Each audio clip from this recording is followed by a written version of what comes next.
Levanta suas mãos para cá. Querido e amado Pai, eu quero te dar graças, ó Pai, pela vida do pastor Ricardo, Pai. Que o Senhor venha usar ele segundo a tua vontade aqui nessa noite, Pai. Que ele venha falar, Pai, segundo o teu coração e não o coração dele, Pai. Manifesta o seu favor, manifesta a sua graça, Pai. Traga espírito de sabedoria, espírito de conhecimento. Ilumina os olhos do coração dos teus filhos, ó Pai. E que essa noite, Pai, possa ser uma noite poderosa, uma noite de graça, uma noite de unção, Pai. Nos leve ali para aquela igreja, Pai. Nos use também segundo a tua vontade. É o que nós te pedimos para a honra e para a glória do teu nome. A igreja diz o quê? A igreja diz o quê? Amém. Deus abençoe.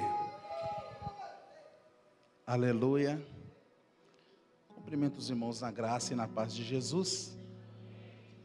Estou muito feliz porque o pastor nos confiou em trazer a palavra. É uma responsabilidade muito grande. Serei fiel à mensagem em um assunto que eu tive com ele no início do mês passado. Nós sentamos na sala e trocamos ideias referente à obra do Senhor.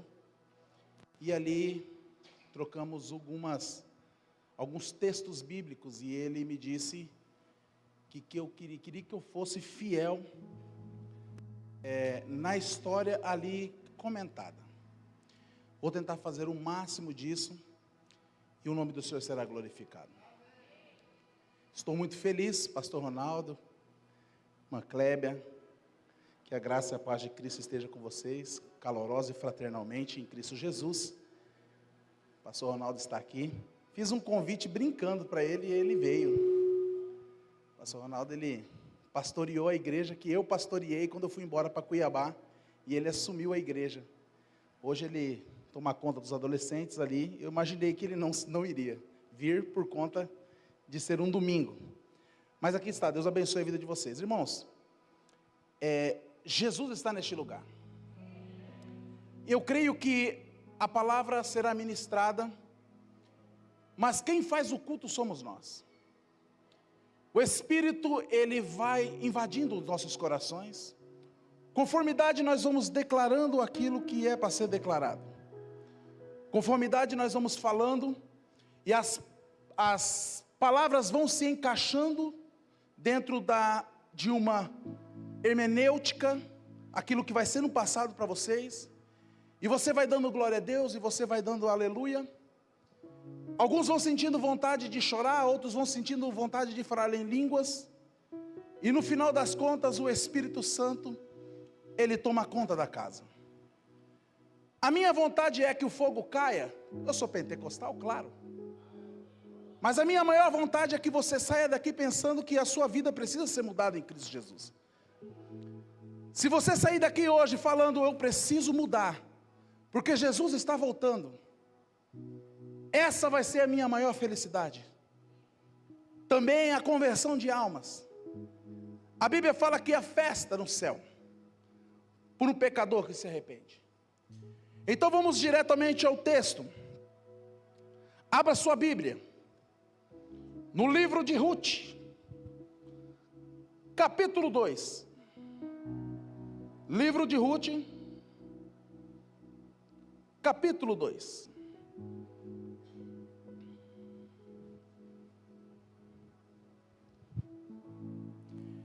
E tinha Noemi, um parente do seu marido, homem valente e poderoso, da geração de Elimeleque, e ele era por nome chamado Boaz. Quando o apóstolo Paulo, ele declara no livro de Efésios, capítulo 1, que Deus tem um plano sobre a terra, sobre as pessoas que aqui permeiam e habitam. Ali em Efésios ele diz: Paulo, apóstolo de Cristo, pela vontade de Deus, aos santos que estão em Éfeso, e fiéis a Cristo Jesus. Aí ele diz: a vós graça, a vós parte da parte de Deus, nosso Pai, Pai de Jesus. Bendito seja Deus, o nosso Senhor Jesus Cristo, no qual nos abençoou com todas as bênçãos espirituais, nos lugares celestiais de Cristo, como também Ele nos elegeu nele, antes da fundação do mundo, para que fôssemos santos, irrepreensíveis, diante do seu grande amor. Ele nos predestinou para filhos de adoção em Jesus, para si mesmo, segundo o beneplácito da sua vontade, para o louvor e a glória da sua graça, pela qual fez agradável ao amado, em que temos a redenção pelo que, através do sangue de Jesus, a remissão das ofensas, segundo as riquezas da sua graça, Ele nos fez abundar para conosco em toda a sabedoria e prudência, descobriu do seu ministério, da sua vontade, segundo o beneplácito que propusera no seu coração, de tomar a congregar em Cristo todas as coisas, a dispensação da plenitude dos tempos, tanto que estão no céu e tanto que estão na terra. Nele digo, em que também fomos feito herança, havendo sido predestinados conforme o propósito daquele que fez as coisas, segundo o conselho da sua vontade, com o fim de sermos o louvor da sua glória, para que primeiro esperamos em Cristo, em que também vós estáis, depois que ouvis a palavra da verdade, o evangelho da vossa salvação, tendo nele também crido, fostes selados com o Espírito da promessa, na qual é o penhor da sua herança, para a redenção e a possessão adquirida para a glória de Deus. Pastor Ricardo, por que você está falando tudo isso? A história, o propósito de Deus, desde os primórdios, quando Deus ele vai, e Ele faz o homem segundo a imagem e semelhança dEle, e o inimigo vai e consegue alcançar a humanidade através do pecado adâmico. Paulo diz aqui, que Deus guarda a igreja no seu coração, Ele esconde a igreja no propósito para o amado, Ele coloca o propósito, a predestinação da história bíblica e da igreja dentro do seu coração, e aguarda até o dia de Cristo. A Bíblia nos conta a história de uma igreja, que ela passou um grande período, escondida no coração do Pai, e lá na frente, através da redenção de Cristo, esta igreja ela vem a permear. Mas eu quero dizer, e quero te fazer uma pergunta: que tipo de noiva você é? Eu quero dar um texto para a história de Ruth, a noiva improvável. Diga assim comigo: eu sou noiva improvável. Eu sou noiva improvável. A Bíblia nos relata que Elimeleque pega sua esposa e os seus filhos, e os seus filhos Malom e Quilion, e saem da terra de Belém, e vão para a terra de Moabe, porque a terra de Belém ela estava passando por uma frustração muito grande no quesito financeiro. Havia fome naquele lugar, havia sede naquele lugar, as pessoas estavam morrendo de fome. Dá-se a entender que contemporânea dessa história de Ruth está no livro de Juízes capítulo 6, na qual fala que Israel era saqueada. Todas as vezes que eles plantavam, os midianitas vinham e roubavam. Quando os gados engordavam, os midianitas vinham e roubavam, a ponto deles enfraquecerem financeiramente, enfraquecerem nacionalmente, e enfraquecerem no âmbito moral. Eles não tinham mais forças, porque tudo aquilo que eles construíram, eles eram jogados nas mãos dos midianitas. A Bíblia nos relata que esse Elimeleque, ele faz algo que não é para fazer. Ele sai da terra dele, que independente da situação, é a terra que Deus havia lhe prometido. Ele vai para a terra de Moabe com a sua família, habita por um tempo ali. Os seus filhos casam com mulheres moabitas, e estas mulheres moabitas entrelaçam as culturas entre judeus e moabitas. Há uma morte muito grande naquela casa. O pai Elimeleque morre. Depois em seguida morrem os 2 filhos dele. E sobram 3 viúvas. A Bíblia nos fala que Noemi estava tão frustrada que ela pediu para que mudasse o nome dela para Mara, a mulher amarga. As lutas na vida daquela mulher foram tão grandes que ela perde o seu marido, ela perde os seus 2 filhos, e ela está em um lugar que não lhe pertence. Ela tem 2 noras, moabitas, uma chamada Ruth e outra chamada Orfa, ou Ofra. E ali elas fazem um pacto. As 2 noras chegam nela e dizem: Noemi, nós não vamos te abandonar. Quando tu estiver aqui, nós estamos com você. Agora você imagina 3 mulheres, viúvas, sem provisão. O negócio ficou estreito. E Noemi falou assim: opa, eu tenho uma casa, eu tenho um lugar, eu estou em um lugar que não me pertence, eu estou voltando para a minha terra. Ofra e Ruth, eu estou voltando para a casa do pão, que é Belém.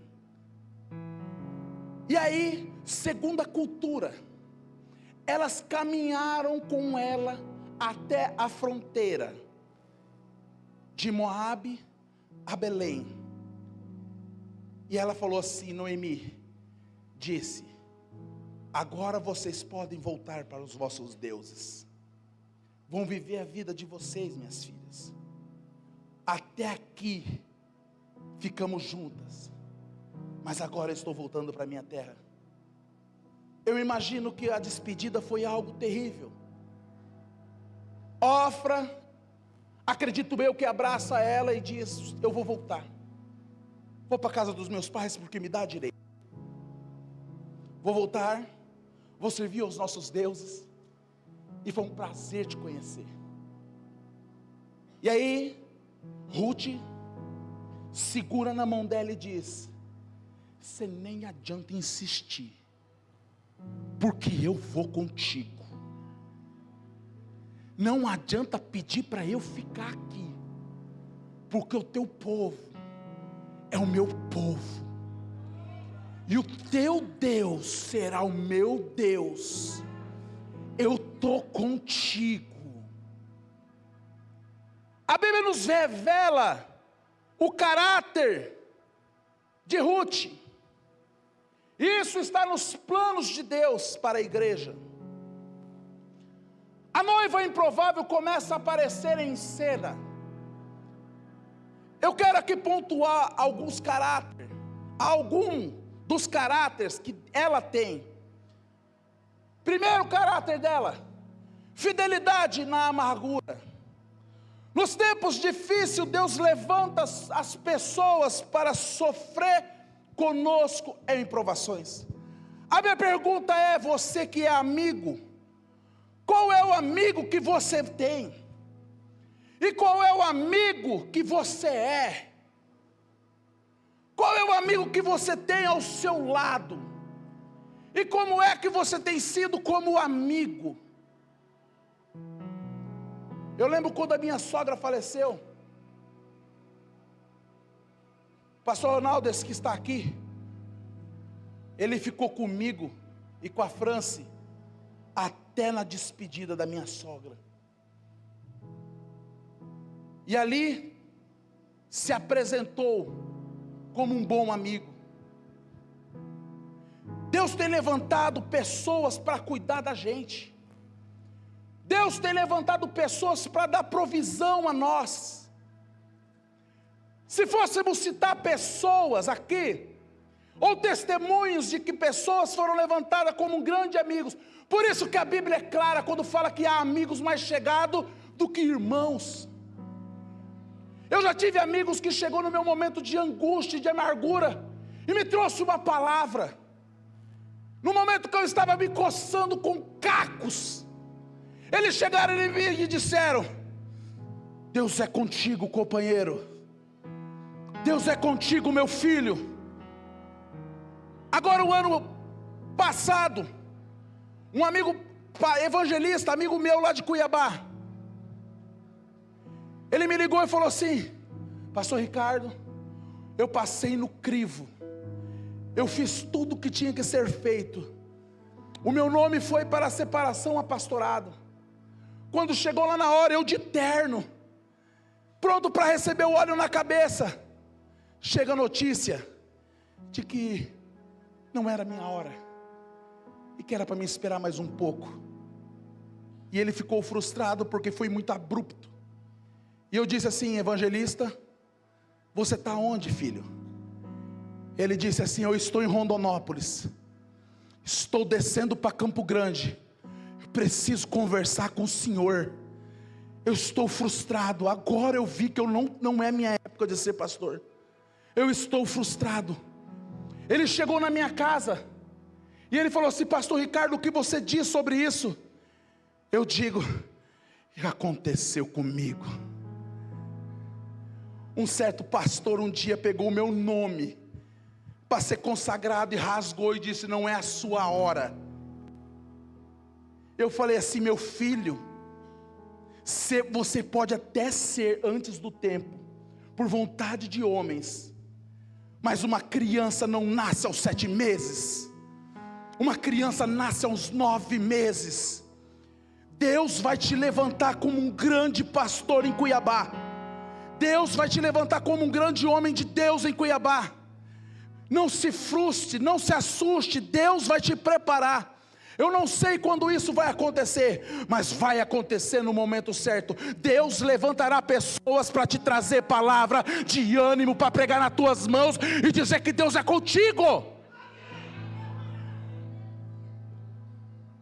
Deus levanta pessoas em tempo de amargura. E recentemente, a minha esposa me liga: Ricardo, pelo amor de Jesus Cristo. Foi, Franci, Cássio está te ligando no seu celular, não consegue falar com você, ele quer conversar com você.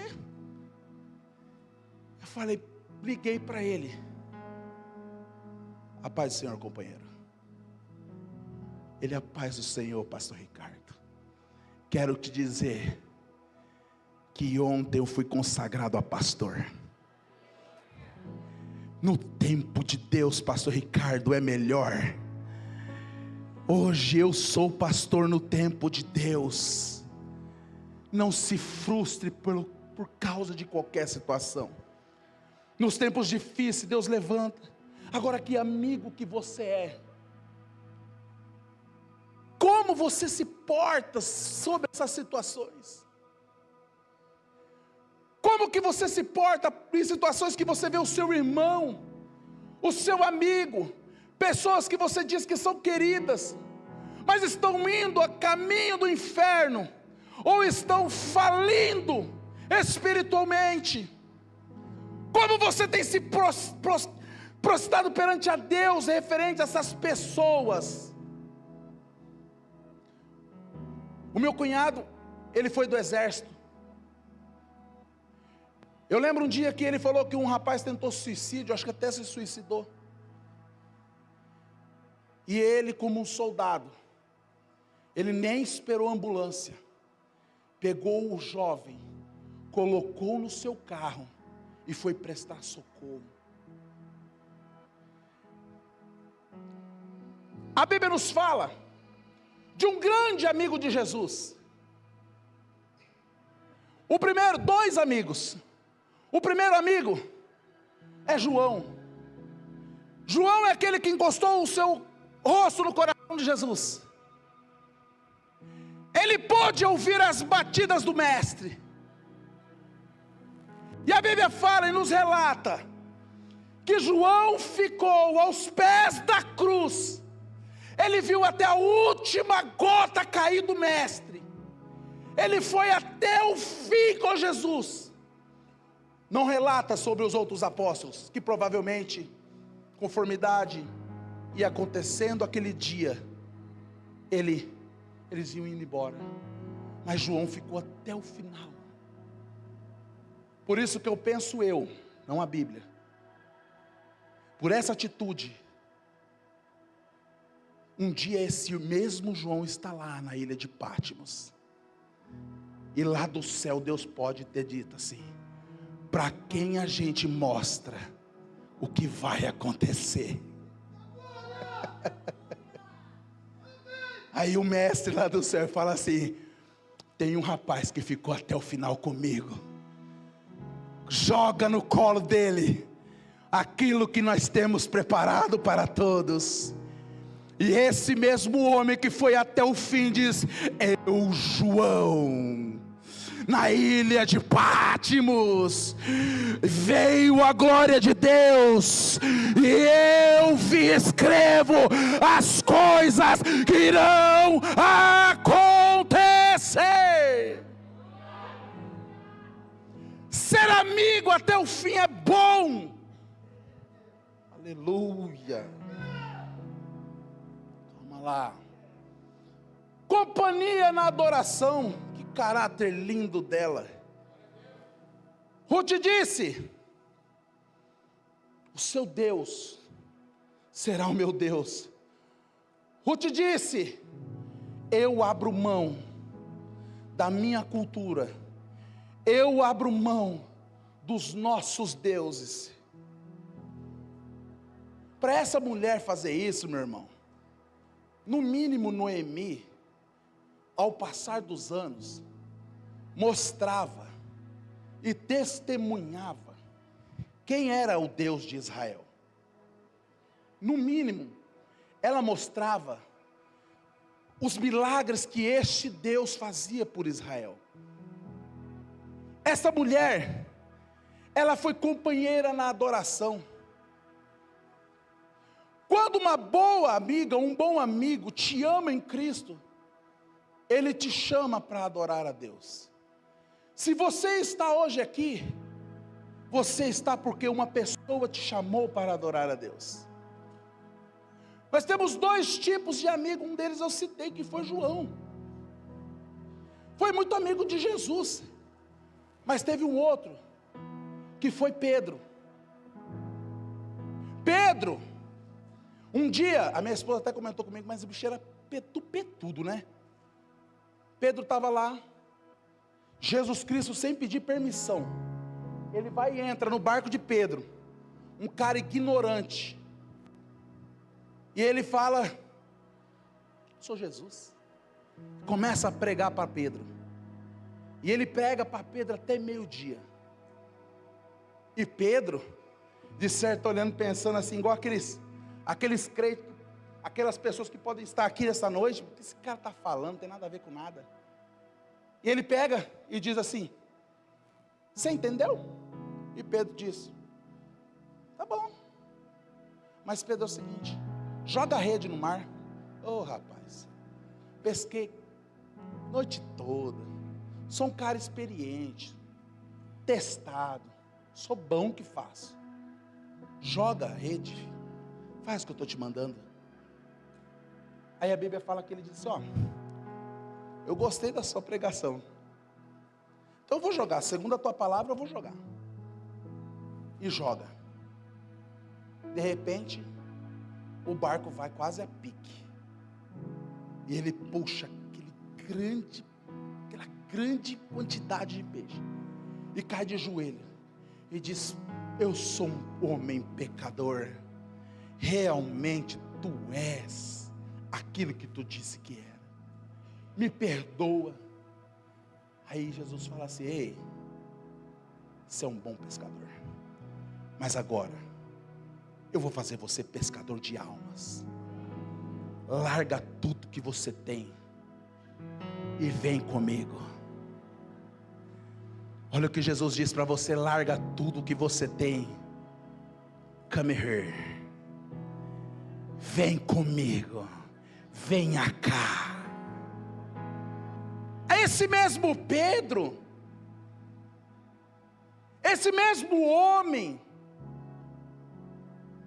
ele vai um dia, e Jesus Cristo fala assim: é necessário que eu morra, para que se cumpra a palavra. Aí Pedro, no meio de todo mundo, ele é diferente, ele era diferentão. Mestre, tu não tem misericórdia de você mesmo? É que negócio é...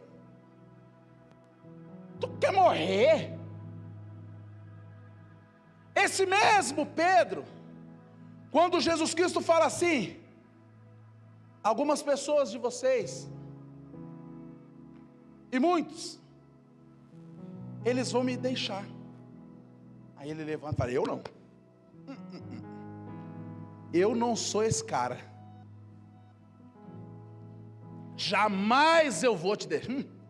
Estou fora, sou seu amigo Jesus. Aí Jesus fala assim: Pedro, antes do cantar do galo, tu vai me negar 3 vezes. Esse mesmo Pedro, que quando foi na transfiguração de Jesus, juntamente Tiago e João, eles receberam a visita de Moisés e Elias. Ele era um homem muito chegado de Jesus. Esse mesmo homem que cortou a orelha de Malco, ele era muito chegado de Jesus. Esse mesmo homem que andou sobre o mar e Jesus pegou na mão dele, ele era muito chegado de Jesus. Ele realmente era amigo de Jesus. Ele não tinha meio termo em amizade.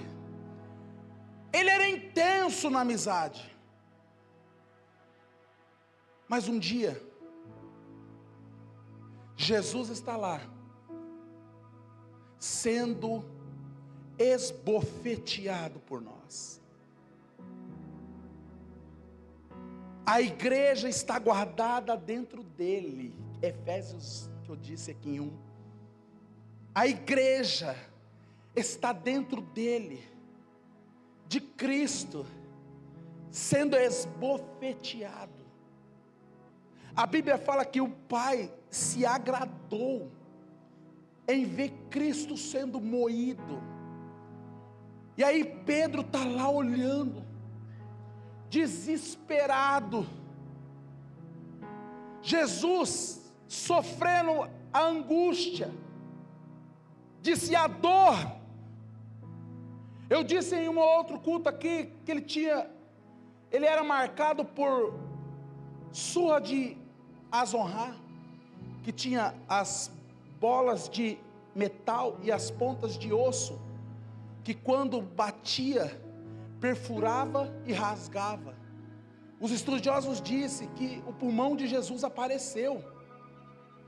E Pedro, olhando tudo aquilo, uma mulher chega nele e fala assim: epa, eu te conheço, você é amiga dele, eu já te vi com ele, você é muito amiga dele, você é amigo dele. E ele diz assim: eu não conheço não.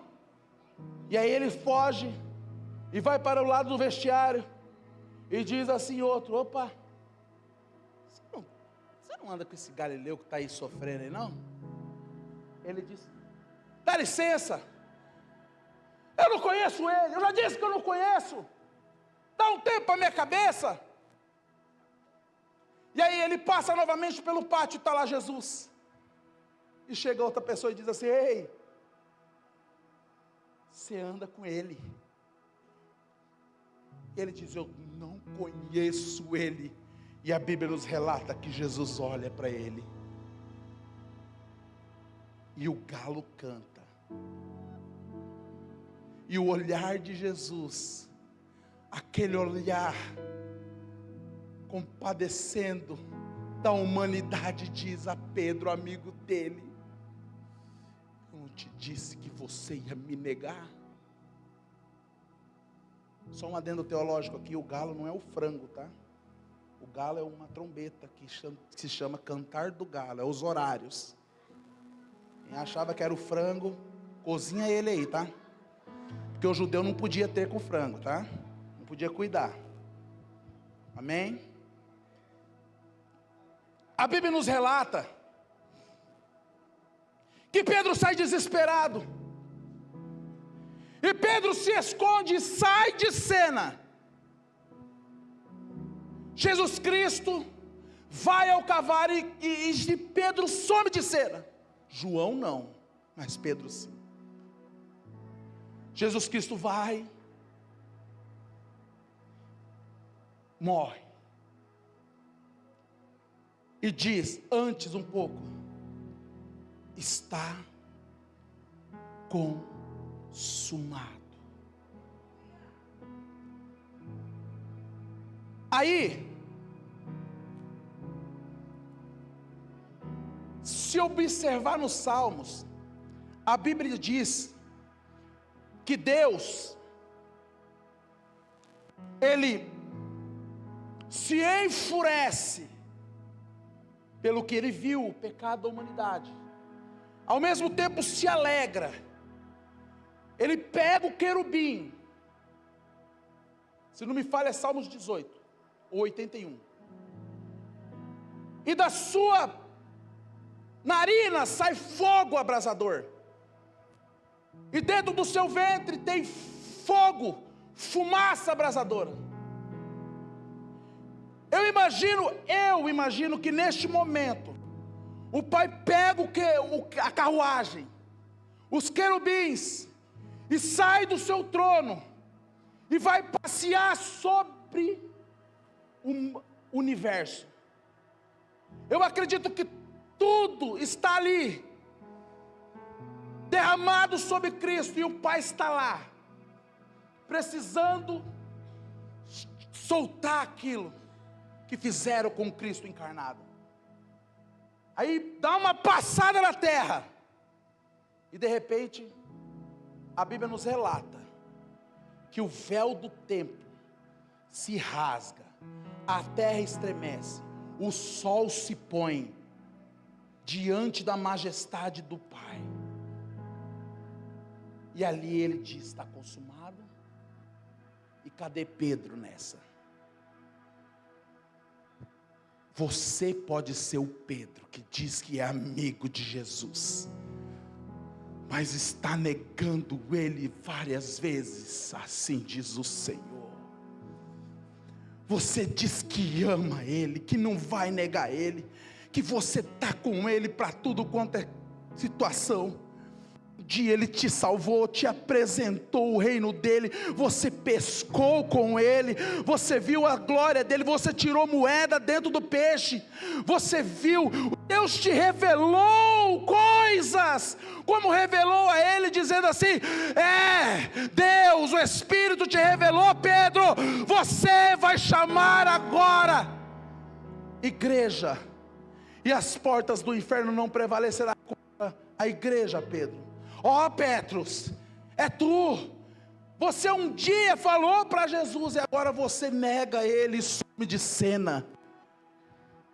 Aí a Bíblia nos relata, que Jesus Cristo, ele ressurge, as mulheres vão lá e vê Jesus, e saem correndo, Jesus ressuscitou, Jesus ressuscitou, Jesus ressuscitou. Aí Jesus fala assim, avisa todo mundo que eu quero encontrar com eles, avisa a todos, e avisa também a Pedro, fala que ele não pode faltar. E ela chegou e falou assim, Jesus ressuscitou, irmão André, irmão João, a mãe de Jesus, Jesus ressuscitou, ele quer falar com a gente, ele marcou uma reunião. Espera aí só um pouquinho, Pedro, ele falou para você não faltar, ele quer conversar com você.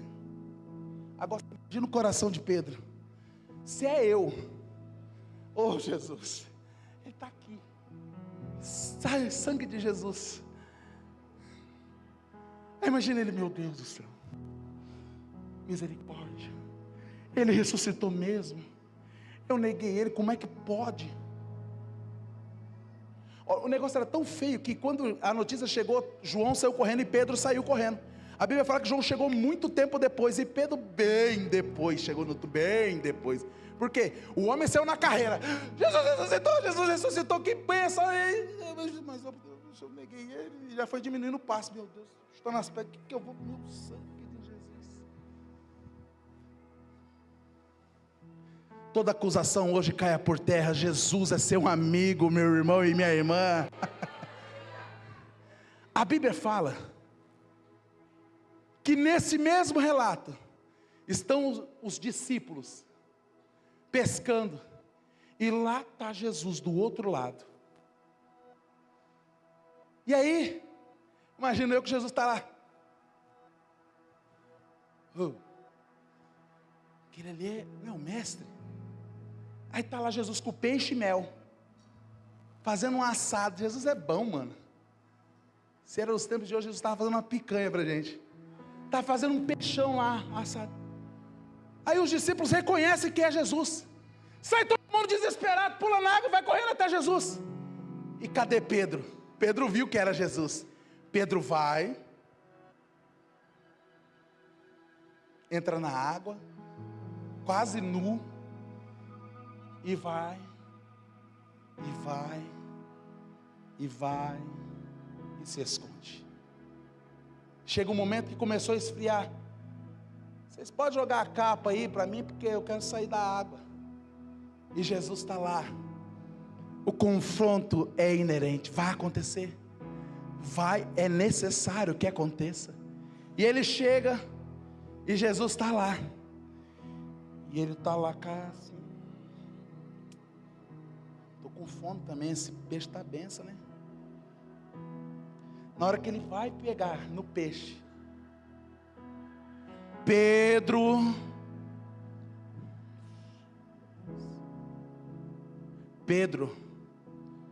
tu me amas?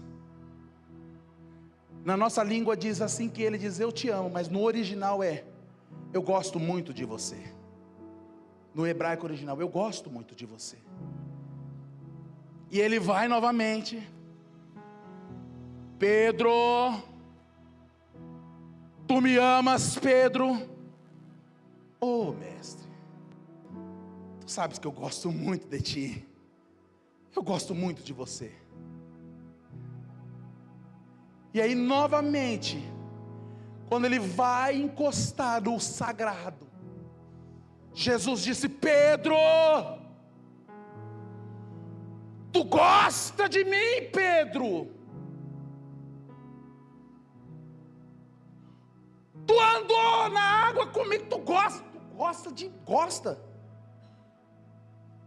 A Bíblia fala que Pedro se entristeceu e diz: Pai,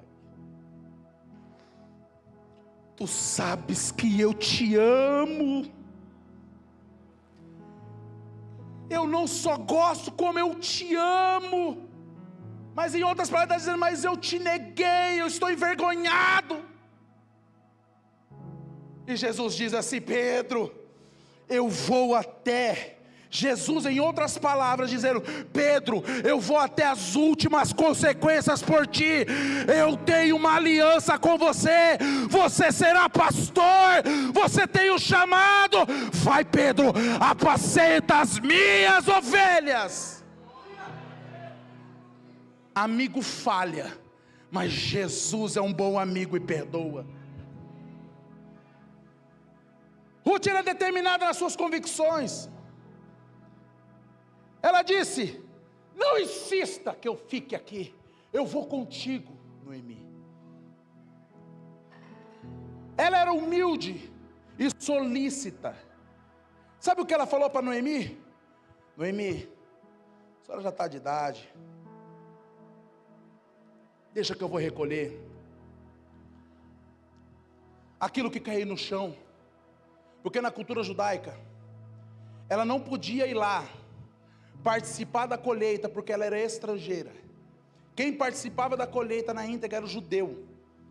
Só que no livro de Levíticos fala, e dá uma brecha na lei, que ela podia colher aquilo que caísse do chão, assim que o dono da terra autorizasse um estrangeiro, os pobres, recolher aquilo que caía, porque aquilo que caísse não era mais do dono da terra, mas era dos pobres, dos estrangeiros, das viúvas.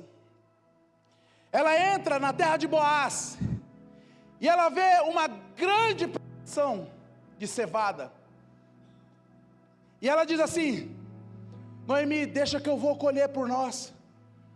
Se o dono da terra achar graça em mim, ele vai deixar que eu colha aquilo que cair do chão, e eu posso recolher, e eu vou trazer para nós se sustentarmos. E lá está ela, trabalhando. A Bíblia fala que ela trabalhava praticamente um dia todo, mais que muito homem. Ela carregava mais de 20 quilos por vez, e uma porcentagem era dela, e aquilo encheu os olhos do dono da terra. Boaz olhou diferente para essa mulher, e chegou nos seus funcionários e disse assim: quem é essa mulher que tem tanta disposição? Essa é Noemi, essa é Ruth, a nora de Noemi, aquela de Elimeleque, que saiu destas terras, aqui todo endividado, em outras palavras, todo lascado, perdeu as terras dele para o governo daqui, e é ela, boa mulher, assim, trabalhadeira, crente, pensa, humilde, né? Solícita, tinha disposição para trabalhar. Aí, a Bíblia nos relata que ela tem uma conversa com Noemi, e Noemi arquiteta um plano, e fala assim: ó filha, o negócio é o seguinte, está chegando o ano da remissão. O que era o ano da remissão? Para vocês entenderem, tudo aquilo que você tivesse de dívida, tudo aquilo que você tivesse de perca ou perdido, no ano da remissão, era o ano que você poderia ser perdoado. Só que para você ser perdoado das suas dívidas, e adquirir novamente os seus bens e as suas posses, você teria que ter um remidor.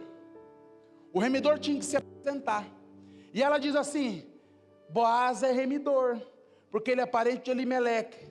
Se ele decidir remir a mim, você também vai ser remida.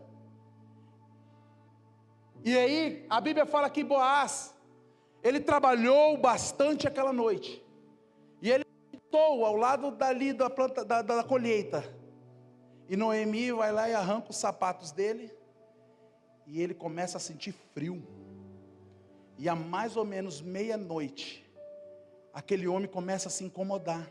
Quem já acordou com frio aqui, diga amém. E ele começa a se acordar, e de repente ele começa a sentir frio nos pés, e de repente aquele frio vai embora, e ele começa a sentir calor, e Ruth está lá, debruçada nos pés de Boaz, dizendo: meu Senhor, eu sei que Tu és nosso remidor, por favor, em outras palavras, nos tire dessa situação deplorável que estamos vivendo. Em outras palavras, ela está no pé de Boaz dizendo: Boaz, ó remidor, não aguentamos mais tanta humilhação, nos tira dessa situação, pelo amor de Deus. Aí Boaz levanta e fala assim: minha filha, bela atitude a sua, de fato, eu sou o seu remidor, só que tem um que está na minha frente, e eu preciso que ele me dê a liberdade de ser o remidor. E aí, a Bíblia nos relata, que eu até falei no monte, que ele chega no conselho dos idosos ali, está lá o primeiro da linhagem, o remidor de primeira linhagem, e ele diz assim: fulano, shalom, negócio é o seguinte, chegou o ano da remissão, O perdão das dívidas chegou. Está aí Noemi. Noemi é a esposa de Elimeleque, que foi para a terra de Moabe. Ela perdeu tudo aqui e foi embora. Só que no ano do ano da remissão, ela pode novamente reconquistar as terras dela. Se você que tem condições, que tem como pagar, que tem como suprir, assumir essa bronca, você pode remir ela. E ele diz assim: eu assumo. As terras são boas, as terras são produtivas, e eu tenho condições de pagar, eu tenho condições de remir, eu tenho condições de assumir tudo. Aí Boaz diz assim: oh, aleluia, quem entender vai dar glória. Aí Boaz diz assim: só tem uma situação. Ruth, a moabita, ela vem junto. E ele diz assim: eu não quero moabita na minha casa.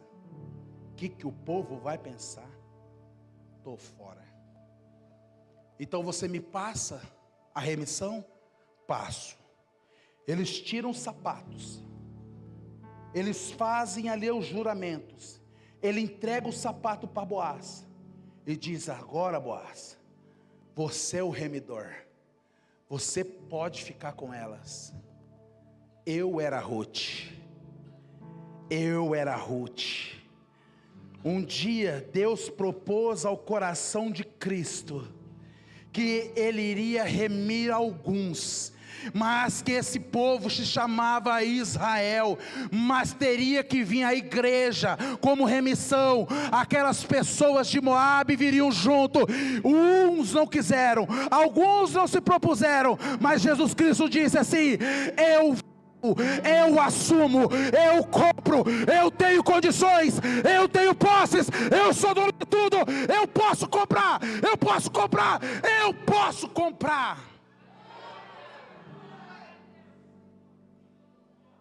Aí a Bíblia fala: fulano, eu vou assumir então.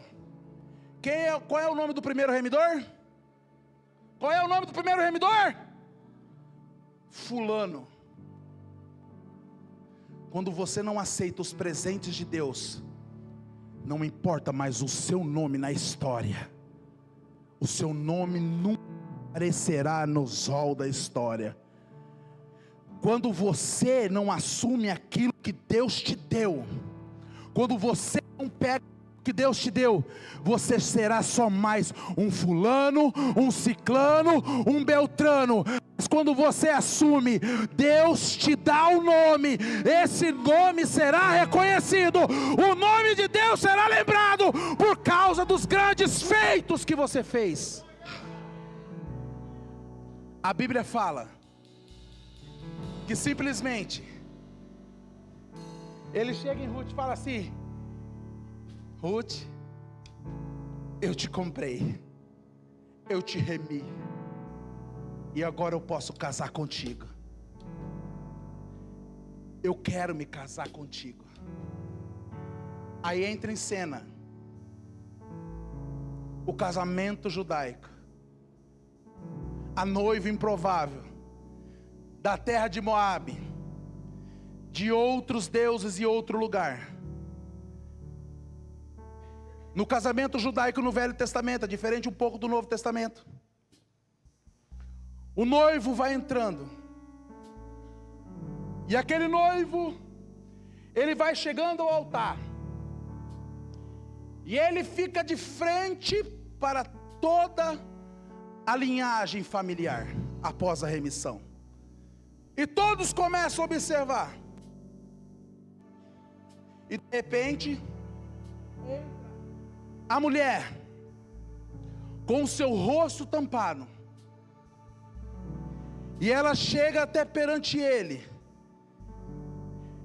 e dá 7 voltas perante ele, proferindo palavras de fidelidade, mais ou menos assim: eu serei contigo, meu Senhor, aquilo que você me der eu receberei, Mais ou menos assim que você fez um dia: Jesus, eu creio nas tuas promessas.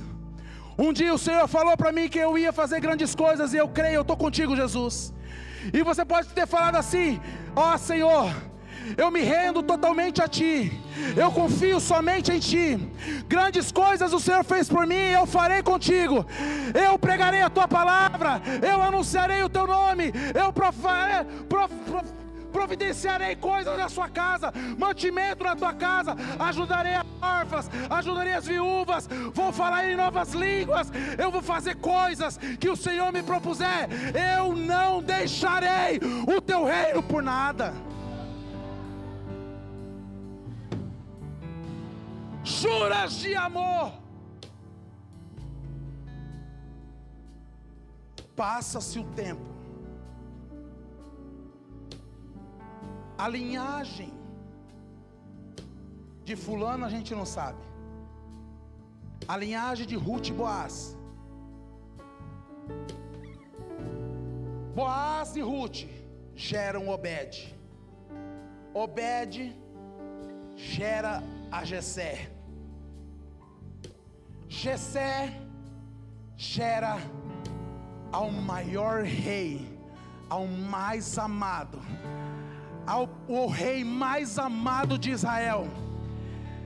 Eu vou te dar uma dica: ele é pequenininho, é ruivinho, é bonitinho, luta com leão, derruba gigante e é amigo segundo o coração de Deus. E se eu for falar até lá, chega em Jesus. Aí, a igreja está guardada no coração do Pai. Jesus expira no Calvário, está consumado. E aí, rasgou-se totalmente o mestre, e aquilo que estava escondido no coração do Pai desde o princípio, ela rompe, e ela sai para fora, e ela diz: eu sou a igreja prazer, a igreja prazer. Eu saí do projeto do Pai prazer. Eu sou a igreja, eu sou a igreja, eu sou a igreja, eu sou a igreja que saí do projeto de Deus. Eu sou. Quem é a igreja? Levante a mão e adore. Eu sou a igreja, diga: eu sou a igreja, eu sou a igreja, eu sou a igreja. É bom, né? É bom ser igreja, né? A igreja saiu da onde? Coração de Deus.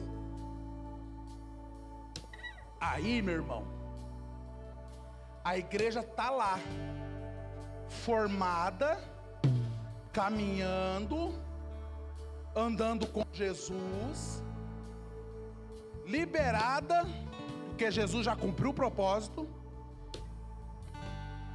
Aí de repente Jesus vai embora. Jesus vai. Os anjos dizem assim: ei, porque vocês estáis assim, atônitos, tristes, observando com esses olhares tristes? O mesmo Jesus que vocês estão vendo subir, ele descerá. Ó, igreja, vamos fazer um negócio aqui agora.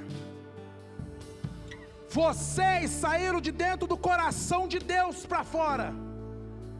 Agora Ele vai te mandar um Consolador, que é o próprio Deus, e vai entrar agora dentro de vocês, e vocês vão ser cheios do Espírito Santo como penhor de Deus. Se coloca de pé. Sabe qual é o seu papel agora? Ô igreja, você não está mais dentro do coração de Deus, não está mais dentro de Deus. Você está para fora.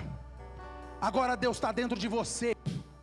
Agora Deus está dentro de você. Repita assim comigo: Deus está dentro de mim, através do Espírito Santo.